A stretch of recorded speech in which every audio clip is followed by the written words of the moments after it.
সারা সপ্তাহের ক্লান্তি আর গ্লানি দূর করার জন্য এরকম একটা ছুটির দিনে যথেষ্ট। হ্যালো এভরিওয়ান, আসসালামু আলাইকুম। কেমন আছো তোমরা সবাই? Welcome back to my another blog. এটা ছিল আমাদের একটি ডে টু। তাই সকালে নাস্তা করে বেলা 9টার মধ্যে আমরা বেরিয়ে পড়ি। যেহেতু আমরা 5জন ছিলাম তাই আমরা একটি সিএনজি রিজার্ভ করে নেই। আসা যাওয়া মিলে আমাদের সিএনজি বাবদ 1000 টাকা খরচ হয়েছিল। হাইওয়ে হয়ে কিছুক্ষণ যাওয়ার পর একটা পেট্রোল পাম্প দেখে আঙ্কেল সিএনজি থামা। এখানে আঙ্কেল সিএনজি তে ঘেঁষ করে নিচ্ছিল।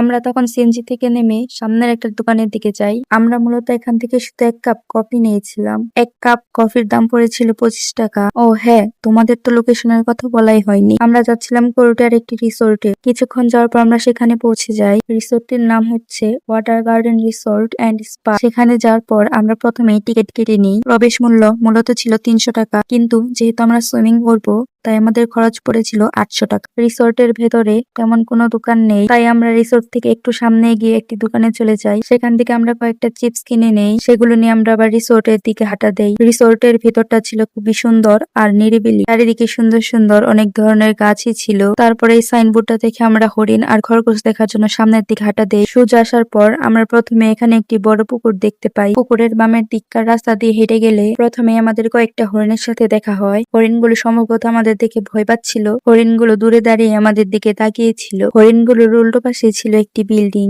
বিল্ডিংটার পরিবেশ কেমন যেন একটা ভুতুড়ে টাইপের। তার একটু সামনে গতে আমরা দেখতে পাই অনেকগুলো খরগোশ। খরগোশগুলো আমাদের দেখে একদমই ভয় পাচ্ছিল না। উল্টো 2টা খরগোশ দৌড়ে আমাদের সামনে এসে বসেছিল। রিসোর্টটির মধ্যে অনেক ধরনের ফুল গাছ ছিল। এর মধ্যে বেশিরভাগ সংখ্যক ফুল গাছেরই আমার নাম জানা নেই। এখানে বাচ্চাদের খেলার জন্য আলাদা একটা প্লে জোন রয়েছে। প্লে জোনটা দেখতেও ভীষণ সুন্দর ছিল। প্লে জোনটা আসলে 10 বছরের মধ্যকার বাচ্চাদের জন্য ছিল। তারপর আমরা বাচ্চাদের বিভিন্ন খেলার জিনিস উঠছিলাম আর ভীষণ মজা করছিলাম। খোলা মাঠের মতো এই জায়গাটা আমার বেশ পছন্দ হয়েছে। জায়গাটা দেখতে অনেক সুন্দর আর রিসোর্টটা অনেক পরিষ্কার পরিচ্ছন্ন। এইটা হচ্ছে মূলত রিসেপশন। তারপর যেহেতু আমরা সুইমিং করব তাই আমরা আমাদের বরকাগুলো খুলে নিয়েছিলাম। তারপর এখানে বসে আমরা সবাই মিলে কিছুক্ষণ গল্প গুজব করে ছবি তুলি। যে যার মতো ছবি তোলার ভিডিও করা নিয়ে ব্যস্ত ছিল।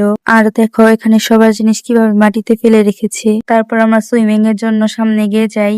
এখানে বাচ্চাদের সুইম করার জন্য একটি ছোট সুইমিং পুল ছিল। সুইমিং পুলটা দেখতে খুবই কিউট, তাই না? আর একটু এগোতেই আমরা সামনে বড় একটি সুইমিং পুল দেখতে পাই। রিসোর্টে খুব একটা মানুষ ছিল না আর সুইমিং পুলের এখানেও কোনো মানুষই ছিল না। সুইমিং পুলটা বেশ বড় আর দেখতে খুবই সুন্দর। সুইমিং পুলের পাশে আবার অনেকগুলো কাশফুল ছিল।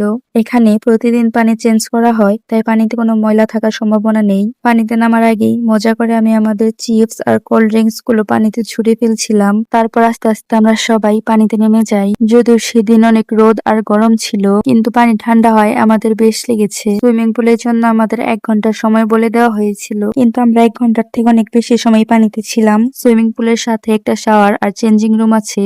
আমরা মূলত সেখানে আমাদের ড্রেস চেঞ্জ করে নিয়েছি। এই বিল্ডিং গুলোতে মূলত রুম দেওয়া হয়। যেহেতু আমরা ডে ট্যুর দিয়েছিলাম তাই আমরা রুম নেইনি। রিসোর্টের খাবার নিয়ে ব্যাড রিভিউ থাকায় লাঞ্চ আওয়ার হওয়ার সত্ত্বেও আমরা এখানে লাঞ্চ করিনি। আমরা রিসোর্টের বাইরে গিয়ে লাঞ্চ করেছিলাম। ফেরার পথে আমরা অন্য রাস্তা দিয়ে শর্টকাট নিয়ে আমাদের সিএনজির কাছে যাচ্ছিলাম। তারপর আমরা সবাই মিলে সিএনজিতে উঠে বসি আর রিসোর্ট থেকে আমরা বেরিয়ে পড়ি। তারপর লাঞ্চ করার জন্য আমরা অন্য একটা রেস্টুরেন্টে যাচ্ছিলাম। সেইটার ব্লগ আমি পরে আবার দিয়ে দিব। আজকের জন্য এ পর্যন্তই। Thanks for watching. টাটা, আল্লাহ হাফেজ।